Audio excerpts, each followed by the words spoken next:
Rétropédalage pour le groupe Stellantis, on va dire que c'est tout à fait logique et je pense que ça n'a rien à voir, je sais pas pourquoi, donc je vous mettrai cet article ici, donc avec Carlos Tavares, le groupe Stellantis, à un moment donné, malheureusement, devait se plier aux exigences de l'Union européenne, puisque d'ailleurs c'est bien expliqué dans cet article, donc dans 5 ans, en 2030, eh bien les normes de CO2, puisque le CO2 c'est le mal incarné, surtout sur les voitures, donc a priori on ne prend pas le CO2 des gros cargos, gros navires, etc., donc qui viennent nous envahir de produits pas chers, chinois ou autres, hein, Babou, enfin BM maintenant, quoi, Tati, enfin Action, la Farfouille, Jiffy, enfin ce que tu veux, quoi, tu m'auras compris, Stocomanie.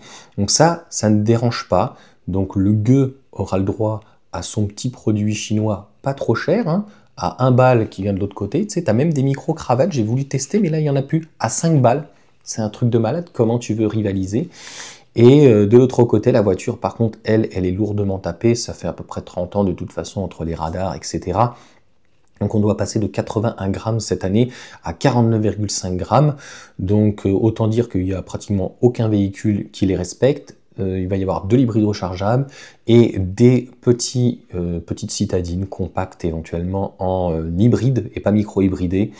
Et pour le reste, en fait, voilà, il faudra passer donc à l'électrique, puisque pour les gros modèles notamment, c'est insoutenable, mis à part avoir de l'hybride rechargeable avec des grosses batteries, et finalement, c'est encore moins écologique, puisqu'on a un moteur thermique et un moteur donc électrique. Enfin voilà, la preuve que ça s'appelle l'hypocrisie. Donc aujourd'hui, en fait, on est en train, c'est l'Union européenne hein, qui est en train de mettre en difficulté des grands groupes comme Stellantis, qui ne savent plus et comment aller. C'est le pot de terre contre le pot de fer. On voit bien que les constructeurs ont essayé plusieurs fois de réagir et de faire plusieurs fois comprendre à nos abrutis en fait de politique. Tu sais, tous ceux qui sont, que ce soit d'extrême droite ou d'extrême gauche, donc au Parlement européen et qui servent à rien, mis à part se servir dans leur poche, hein, ça va dans leur propre poche, hein, ça va à coût de 10 000 €, etc., sans tout compter les avantages en nature, mais ils vont à la fois tuer une industrie, tuer des volumes, et en fait, des gens, il faut bien comprendre qu'ils n'auront plus les moyens de s'acheter un véhicule neuf ou récent, eh bien, vont être dégradés, et s'ils ne veulent pas finir en vélo, à pied ou autre, eh bien, ils prendront des véhicules donc beaucoup plus anciens. Et d'ailleurs, ces véhicules anciens, eh bien, malheureusement, vont coûter de plus en plus cher, à la fois à l'achat et en entretien, parce qu'on le voit bien au niveau des cotes. Donc en fait, c'est très négatif tout ça.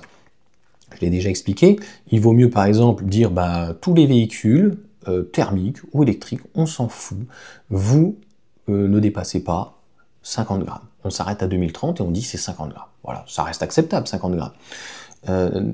Ça sera toujours mieux en fait un véhicule essence avec un tas de dépolluants, des pollutions, etc. machin à 50 grammes, que d'avoir malheureusement un très vieil essence ou très vieux diesel qui a 30 ou 40 ans, même éventuellement des gros 4x4 ou autres.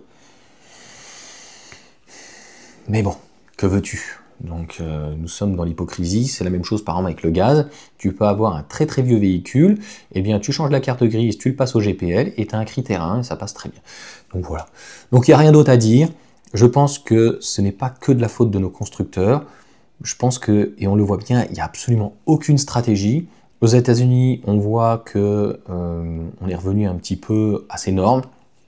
Et bien sûr que du pétrole, malheureusement, que ça plaît ou pas, il y en aura toujours. Je veux bien qu'on se batte contre le CO2. Maintenant, voilà, il y a d'autres solutions, je pense, qui peuvent apporter. Et ce qui est bizarre, en fait, c'est qu'on se focalise et on est rivé uniquement sur le CO2, alors que, à mon sens, 50 grammes, une petite hybride ou un petit thermique, pour quelqu'un qui fait 1000 à 2-3 000 km par an, ou qui fait 2, 3, 4, 500 km par mois, eh bien je pense que d'une manière écologique, en tout cas en termes d'impact environnemental, sera beaucoup moins important finalement qu'une électrique qui va embarquer une très grosse batterie qui, pour le quotidien, finalement ne sert à rien. Donc, laisser le choix, c'est sans fin. Dans ces cas-là, peut-être que le CO2, on devrait arrêter les cheminées. Je me rappelle qu'à une époque, notamment quand on était encore plus à gauche, finalement, on voulait arrêter les climatisations, les pompes à chaleur. Alors qu'en fait, on s'est rendu compte que le rendement d'une pompe à chaleur, on fait pas mieux. Par rapport à une cheminée, c'est catastrophique. On a aussi tout ce qui est isolation, etc.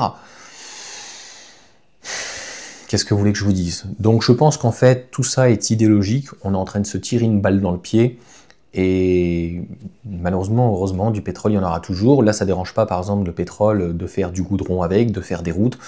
À un moment donné, je pense qu'il y a des gens vraiment qui sont à gauche de la gauche, qui veulent revenir au temps des chevaux, en tout cas pour les gueux, et pour eux, non. Et pour le reste, ben, ceux qui peuvent payer, ben, moi, c'est ce que je ferais pour garder en fait un minimum de confort, mais je trouve que c'est injuste.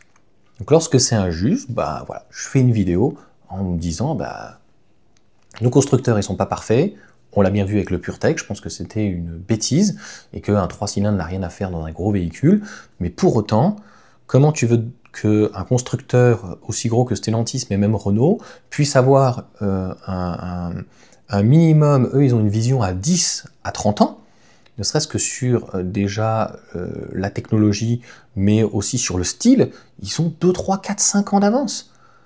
Nos gouvernements, ils fonctionnent à 6 mois. Ça ne peut pas être périn, obligatoirement. La situation ne peut pas, en tout cas, voilà, être pérenne. C'est pas possible. Voilà, en tout cas, pour cette vidéo. C'est très, très inquiétant. À tel point que les journalistes se posent la question, en fait, donc la plateforme donc STLA pourrait redevenir une plateforme avec un autre nom et finalement faire de l'essence ou de l'hybride.